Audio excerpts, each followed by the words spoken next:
So I was so excited again to have her be willing to do this and to share her story in this environment, and then to be able to hear her song that goes with it. So if you would give a warm welcome to Bianca Anderson.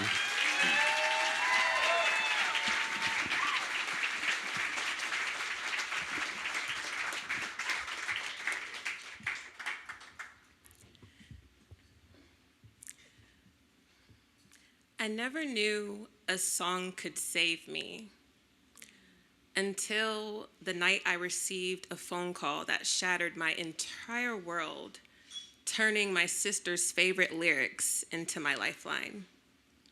But before I get into that night, I want to tell you all who my sister was to me and a little bit about our bond. We were 3 years apart, but we were more like twins because we were just so close, and I was like her shadow on purpose, following her everywhere and trying to do everything like her. It might have annoyed her, but I loved it, and that was my best friend. But my sister Destiny, she really bonded with me in so many ways and shaped me to who I am today, and loved being a mother to her beautiful baby girl. But one thing in particular that we bonded over, aside from us just being siblings, that really meshed well was our love for music, and specifically Jhené Aiko, an R&B singer. And I remember when her album Trip came out, about the journey through healing and finding yourself, and every time one of her albums would drop, my sister would immediately be like, Bianca, did you listen to it yet? So we can, compare notes and figure out which tracks we liked best. And I remember there was one particular track that she loved called Ascension. And we would ride in her car, her baby girl in her car seat, blaring that song. And I just remember how beautiful she looked singing the lyrics, me not knowing really the depth of those lyrics and the meaning just yet, but just watching her really enjoy it and enjoying that moment with her. And so that summer in 2018, my mom and I surprised her with tickets to a Jhené Aiko tour in Long Beach, California. And we went there, and I was so excited to see Ascension performed by Jhené live, and to watch her sing the lyrics and glow in the stage lights in her element. But Jhené shared something about her journey on the stage, that she wrote that story in remembrance of her brother, who she was close to, just like my sister and I were soul sisters, in his memory, because he passed away. And what I didn't know is that that was foreshadowing to my own fate 5 months later. Fast forward to November 2018. It was any other day. I worked 2 jobs, 9 to 5, and then I was a server at night because I was trying to get a car and I needed to hustle. And my sister texted me during the day, Bianca, can you watch my daughter? And I said, no, I gotta work, I'm busy. And she's like, okay, no problem. Had plans, I wanna go out later. And I'm like, okay, I'll talk to her later, whatever. And I went on about my day. I remember I worked the graveyard shift until like 2 a.m. and I went home and immediately crashed on the pillow. It hadn't been more than 2 hours later that my phone was ringing off the hook. First it was my brother, then it was my mom, then it was calls coming in at the same time, and I answered. Bianca, get home now. It was my mom, and I could hear her voice cracking. The feeling of stress of trying to find what to put on, grab my keys, sit down, process what is going on was overwhelming. And I just remember throwing on whatever I could find and grabbing my keys and stepping out into the November crisp air. It was so eerily cold at 5 a.m.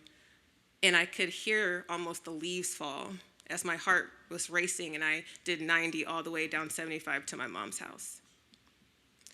When I walked in the living room, I saw my mom standing there, tears streaming down her face, and I told you all my sister and I were close, and I just felt something was wrong with my sister. And behind choked tears and hesitation, I said, where's Destiny? What's going on? And I remembered that text message of, oh, I'll get back with her later. She has plans. I can't watch her daughter. And I haven't heard from her. And that's when she told me, your sister's gone. She fell asleep at the wheel, immediately passing away at the scene. And there's a lyric in the song Ascension that says, I lost my way. And in that moment, I lost my way. I was really not sure who I was without her. Depressed, just trying to make it through. But grief is funny because it's heavy, but then it has a way to reshape into something beautiful, which reminded me of another lyric that said, "Then you showed up and I got up." And I remembered her baby girl and the pieces of destiny that was embodied through my family and my mom and her baby girl. And I said, "Oh, there you are, Destiny." And my niece Lonnie. And that became my why and my reason to keep going and to reshape a song that after she passed, I would immediately turn off because it was too hard to listen to. But then I created more meaning to recreate what that is to me, to celebrate her and to draw closer to my niece and to be that example to my niece that my sister was to me, such a maternal, loving, caring big sister. And as I think of the main chorus of the song, "I'm on my way to heaven. If I can make it out of this hell, I know I can and I know I will." My sister made it out of her hell. And I feel that she's in her own heaven. And as for me, I continue to carry her in everything that I do, in the way that I show up for her daughter, and the way that I carry her legacy. And I carry on in this journey, creating my own heaven and showing her baby girl all that she was to me, who is right here looking at me, and I love you. Thank you.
Visible and spiritual life.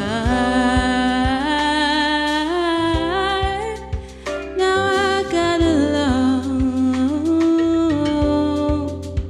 I'm on